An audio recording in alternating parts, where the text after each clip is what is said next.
Half বিল্ডিংয়ের 5 রুমে কাজ করা হলো। কিভাবে করলাম আপনাদেরকে দেখাচ্ছি। এটা হলো আমাদের মেন বোর্ড। এখান থেকে আমরা এখানে একটা ফ্রিজের লাইন দিচ্ছি, সকেট।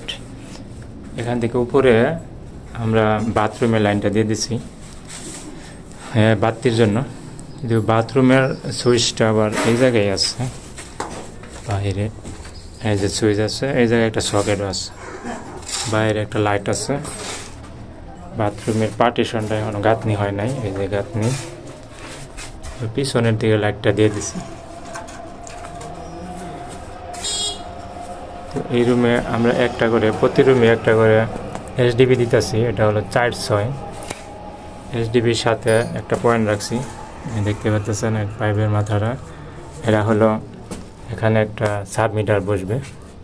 তো এসডিবির দিছে এই কারণেই যে প্রতি রুমে ইলেকট্রিক চুলার জন্য একটা করে পয়েন্ট রাখা হয়েছে। এই যে এখানে এটা হলো বারান্দা। তো বারান্দায় আমরা একটা সিঙ্গেল ব্রেকার ব্যবহার করব, আর রুমের ভিতরে একটা সিঙ্গেল ব্রেকার ব্যবহার করব, আর একটা ডাবল ব্রেকার। এই 4টা ব্রেকার এই জায়গায় বসবে আমাদের এই এসডিবিতে। রুমের ভিতরে 2টা করে লাইট আছে, এই সাইডে একটা, এই সাইডে একটা। উপর দিকে একটা পয়েন্ট দিচ্ছি, এটা হলো ফ্যানের জন্য। এদিক দিয়ে দেওয়া যেত, সামনে ভেন্টিলেটর হবে, এই জন্য আমরা এই পাশটা দিয়ে দিছি। এখানে একটা সার্কুলার বক্স দেখতে পাচ্ছেন। এই সার্কুলার বক্সের ওই সাইডে আরেকটা সার্কুলার বক্স আছে, এগুলো আমাদের মেন সার্ভিস। আমরা পরের রুমটা দেখাচ্ছি।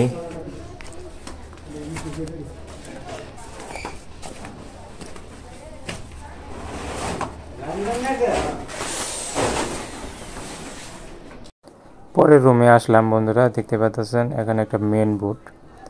তো ওই রুমটা যেভাবে করা হয়েছে, এই রুমটা এভাবে একইভাবে করা হয়েছে। তো বেশকম হলো এখানে দেখতে পাচ্ছেন 2টা পাইপ। তো 2টা পাইপ আমরা এখানে মেন সার্ভিসের জন্য একটা পাইপ দিছি। তো এই লাইনটা এই এসডিবি থেকে আসছে, বাহিরে আমরা মেন সার্ভিস টানছি, ওটা আমি দেখাচ্ছি। তো এই এসডিবিতে আমরা এই লাইন টানছি, দেখতে পাচ্ছেন। এখান থেকে এই সার্কুলার বক্সের পিছনে আমাদের ওই পাশের এসডিবিটা, ওই এসডিবিটা আমরা পিছন দিক দিয়ে ছিদ্র করে দিছি এই সার্কুলার বক্সের বরাবর। দেখতে পাচ্ছেন এই এসডিবির পিছনে একটা ছিদ্র আছে, ওইটা হলো ওই সার্কুলার বক্সের বরাবর। তো ওই সার্কুলার বক্স দিয়ে এখানে মেন সার্ভিসটা আসবে। এই সার্কুলার বক্সের উপরে সাবমিটারটা বসাই দিব, তাহলে হয়ে যাবে। তো এই রুমটা আমরা 2টা লাইট দিব এই রুমের ভিতরে। এই যে এই ডান পাশে একটা লাইট হবে, এই পাশে, আর এই পিছনে একটা লাইট হবে। আর ফ্যানের এটা তো দেখাইলাম, এই সামনে দিয়ে উপরে চলে গেছে। আর এখানে একটা ফ্রিজের লাইন হবে। আর এই সার্কুলার বক্স দিয়ে এই উপরে আমি বাথরুমের লাইটটা দিয়ে দিছি।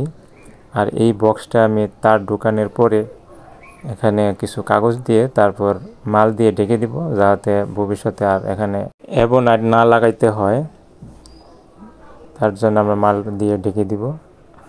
আর আমরা মেন সার্ভিসটা আপনাদেরকে আমি দেখাচ্ছি, আমরা মেন সার্ভিসটা কিভাবে কাটলাম।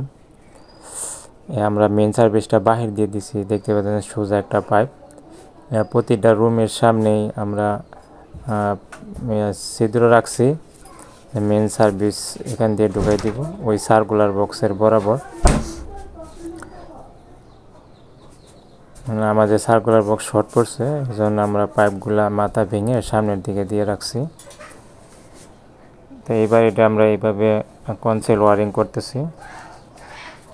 এই রুমটা আমাদের সম্পূর্ণ ক্লিয়ার হয়ে গেছে। আর আমরা কাগজ দিয়ে বোর্ডগুলো ঢেকে দিছি, দেখতেই পারলেন। এসডিবির এটাও আমরা ঢেকে দিছি কাগজ দিয়ে। তো এই রুমটা আমরা, এই বাড়িটা আমরা পয়েন্ট হিসাবে করতেছি না, এটা হলো আমরা কন্ট্রাক্ট নিছি। এখানে 5টা রুম আছে, আর বাহিরে একটা বড় গোসলখানা আছে, আর পাকঘর আছে। সব মিলে 15,000 টাকা কন্ট্রাক্ট। তো এখানে আমি হিসাব করে দেখছি মোটামুটি ঠিকই আছে।